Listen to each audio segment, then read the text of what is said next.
¿Y cómo se hace para lograr esta actitud? Permaneciendo sin intención.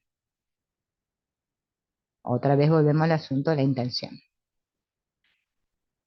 El agua que corre a través de la fuente no tiene ninguna intención, no tiene una meta, y sin embargo llega y desemboca en el mar.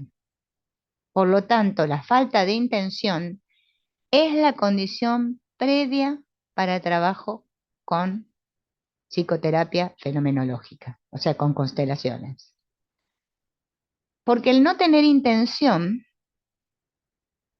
lo puede lograr solo aquel que ha abandonado sus conceptos sobre el bien y el mal. Mientras yo esté, que si lo hice bien, que si lo hago mal, que no sé qué, que no sé cuánto, es que no puedo estar sin intención. Entonces, otra cosa que tenemos que abandonar es los conceptos sobre el bien y el mal. Quien procede sin intención no lucha, ni por el bien ni por el mal. Está de acuerdo con todo lo que es y está de acuerdo con la vida, está de acuerdo con la muerte, está de acuerdo con la felicidad, está de acuerdo con el sufrimiento, está de acuerdo con la paz y con la guerra. Y al ser tan permeable, hay algo que se acomoda solo, sin nuestra intervención. Ya dice Hellinger que Lao Tse Tung, este famoso que escribió el Tao Te Tao, ¿no? Que habla del Tao. También Confucio habló de lo mismo. Muchos filósofos han hablado de esto. La falta de intención que busca estar en sintonía con la ley del mundo, con los órdenes profundos, la que confía en los movimientos profundos del alma, del gran alma, está al servicio del amor.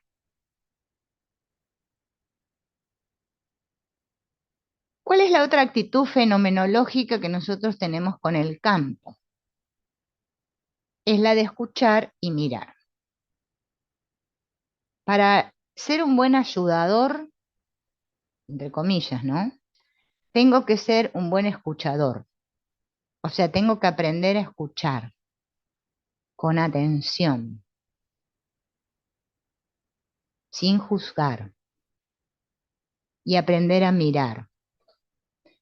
Y vamos a ver la diferencia entre escuchar y mirar. Lo que actúa en la conciencia en gran medida se basa en lo que uno ha escuchado. Por ejemplo, cuando yo tengo valores, reglas, conceptos, testimonios acerca de lo religioso, y basado en lo que uno escucha, surge una imagen interna y esta actúa como si fuera una conciencia. Por ejemplo, Hedinger siempre contaba este caso del psicoanalista que va a ver a un amigo, ¿no? Y le dice, ¿sabes algo acerca de las obsesiones? Sí, dijo el amigo, quizás, pero en tu caso, ¿de qué se trata? Y el otro contestó, hace un tiempo fui con mi mujer a ver a una divina, quien le dijo que ella estaba poseída por el demonio. ¿Qué debo hacer ahora? Y el amigo dijo, quien acude a una persona así debe asumir las consecuencias, porque ahora tú realmente estás obsesionado, estás poseído, pero por una imagen interior, y no es fácil liberarse de ella. Por eso es importante darnos cuenta que nosotros trabajamos con imágenes. Esto que el cliente hace acá en el campo es la imagen interna de él. Él ve así a su sistema. Esto es lo que él ve internamente. Por eso se proyecta acá. Por eso en la constelación, cuando el cliente configura, es que no falla la configuración. No hay error. Por eso la tiene que hacer el cliente la configuración, no nosotros. Yo he escuchado de casos que me han contado de consteladoras que tiran los vínculos así al aire y los ponen así que caigan porque dice que el espíritu, no sé qué sé yo, los tira y cosas así. No. El que te dice dónde va cada muñequito es el cliente. Si nosotros trabajamos en forma virtual, obviamente que tenemos que preguntar dónde lo colocamos, obvio, porque estamos, uno está en Brasil y nosotros acá en Argentina. Si es en persona, podemos permitir que el cliente lo apoye él con sus manitos en la mesa, donde siente que está. Igual no varía en nada. No es que va a ser mejor porque estamos en persona y peor porque estamos virtual. No, no cambia en nada, eso no tiene ninguna diferencia. Nosotros, debido a lo que creemos, a nuestras creencias, a lo que hemos leído, a las informaciones, a las interpretaciones que hemos hecho mentalmente, se nos van formando en nuestro interior imágenes, imágenes de lo que está bien, de lo que está mal. Entonces nosotros, si actuamos desde esas imágenes, porque Pepe lo dice, es que ahí es donde fallamos. Una cosa es que nosotros aprendamos esto como estamos aprendiendo ahora, la teoría, los fundamentos, las bases, lo que hay que tener en cuenta para ser un constelador. Y otra cosa es que yo me ponga a escuchar 800.000 personas que hablan de constelaciones y se me haga una batata en mi cabeza y después no sepa qué hacer porque yo le creo a este, le creo un poco al otro, le creo lo que dice fulano y nunca me dejé llevar por el espíritu. Por eso es tan importante esto de la escucha.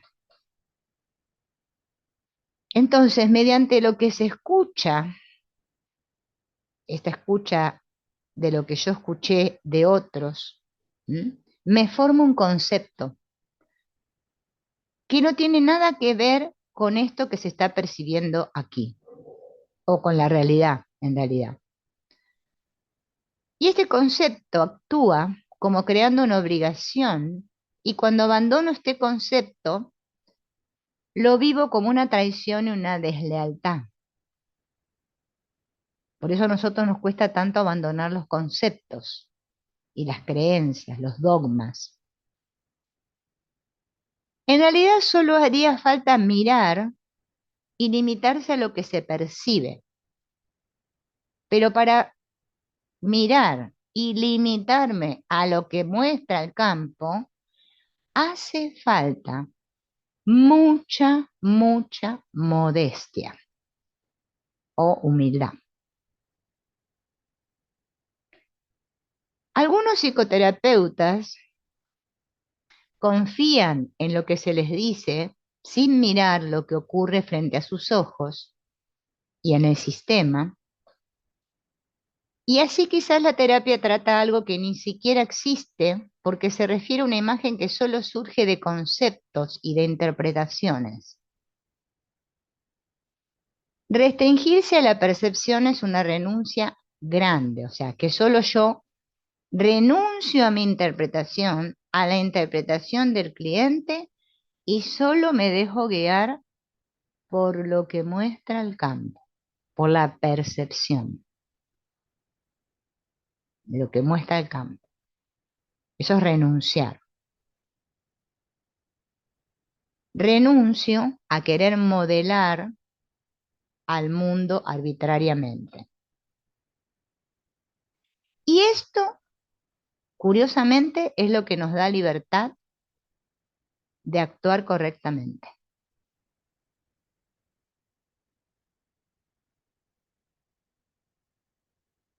Bien. Aquel que tiene una comprensión con referencia a la solución posible o pendiente, no debe actuar de inmediato. Eso es peligroso. ¿Mm? Nosotros cuando estamos, bueno, con los que ya están por las prácticas, las chicas y los chicos tienen la costumbre de decir, y lo que hay que hacer acá, y lo que tengo que hacer es esto, se les va enseguida. Vuelven otra vez a cerrarse a los conceptos. Bien. Si, por ejemplo, durante una constelación se pone de manifiesto que los hijos deben ir con el padre o deben ir con la madre, lo que sea, no debe procederse de inmediato, porque si no quizás uno está enajenado de sí mismo y lo que ocurre aquí en la constelación no le es ajeno al cliente, ya que es algo en donde él mismo también actúa. Ahí surge una imagen y ahora esa imagen primero debe penetrar en el alma. Primero uno permite que actúe en el alma y eso puede llevar mucho tiempo. Después de cierto tiempo, repentinamente queda en claro cuál es la acción correcta. Se toma a la imagen en el alma y se le permite que allí actúe y se despliegue hasta encontrar la solución definitiva. Por eso nosotros lo dejamos al cliente con esa imagen, que siga trabajando, porque si no es como que nosotros le ponemos. Por eso nosotros no damos consejos. Los consteladores no tienen que dar consejos, ni hacer sentir culpable al cliente.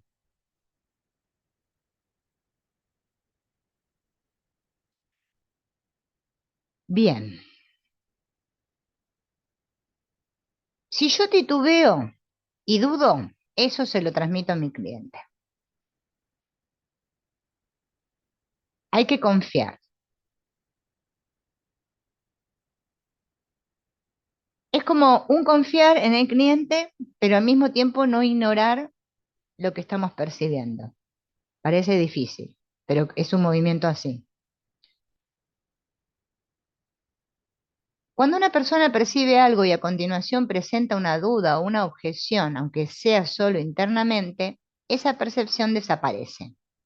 Es muy común, a veces vamos a estar en una situación de constelación y entonces vamos a imaginar,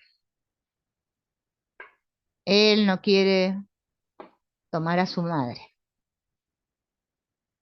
No le pregunta y dice que no, y empieza a justificar, el cliente empieza a justificarse, a decir no, lo que pasa, que no sé qué, ¡pum! La imagen desaparece. Ya no salimos de esa percepción sistémica. Por eso nosotros tenemos que estar muy atentos y escuchar lo que el cliente está diciendo, porque es que el cliente, si no, va a tomar él el mando de la constelación. Nosotros eso no lo podemos permitir.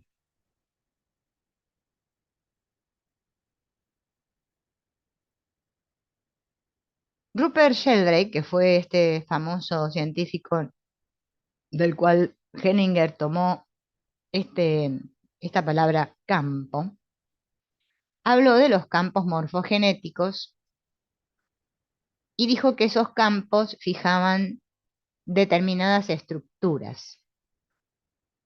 Dijo que en las constelaciones familiares se puede ver claramente cómo actúan estos campos morfogenéticos.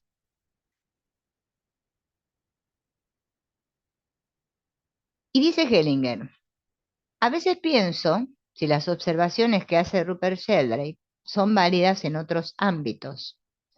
Si determinados modelos de pensamiento fijan a un grupo y de esta manera tornan más difíciles obtener nuevas comprensiones.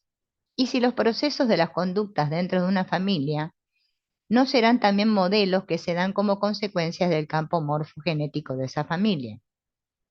Si, por ejemplo, una persona se suicida, a veces en la próxima generación también hay alguien que se suicida, pero no solamente porque quiere seguir al anterior, sino porque hay un modelo.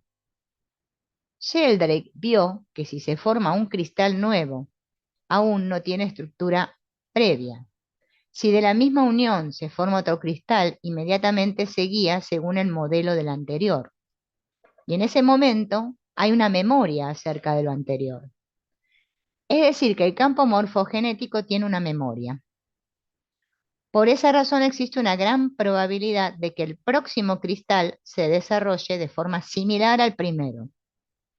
Si esto se repitió varias veces, hay un modelo fijo. De esta manera, quizás también haya destinos que se reproducen de manera similar. Entonces dice Hellinger, este movimiento hay que interrumpirlo y reconocer ese movimiento, interrumpirlo, requiere mucho valor hacia algo completamente nuevo. Lograr esa interrupción es como una gran obra. La interrupción no se logra simplemente entregándose al río. Hay que retirarse. En lugar de nadar en el río, uno se retira a la orilla. Mira el río hasta detectar lo viejo y reconocer lo nuevo, y luego uno decide qué hacer. Y todas las familias, todas, tienen una memoria. Y lo que de ella sale a la luz es un regalo para nosotros. Por eso que sale aún, eso que sale aún trae adherido la oscuridad y lo oculto de donde proviene. Es decir, que lo esencial permanece oculto para nosotros. Por ejemplo, ¿de dónde? ¿Hacia dónde? No solamente permanece oculto, sino que también guardado, es decir, sustraído. Por lo tanto, podemos y debemos disponer de ello solo en la medida en que se va mostrando y nos detenemos allí donde se oculta ante nosotros. Eso que sale a la luz, entonces no nos devela lo oculto y lo guardado, sino que solo nos lo muestra en forma limitada. Y a menudo nuestras opiniones se corren delante de lo que sale a la luz y de esa manera lo oscurecen. La opinión, ni bien nos hemos formado alguna, nos permite permanecer en lo subjetivo y por lo tanto se interpone en el camino. Aquello que salió a la luz, por su lado, nos obliga a lo que no nos es familiar, a lo nuevo. Entonces, nosotros nos centramos hacia aquello que permanece oculto detrás de lo que quiere salir a la luz.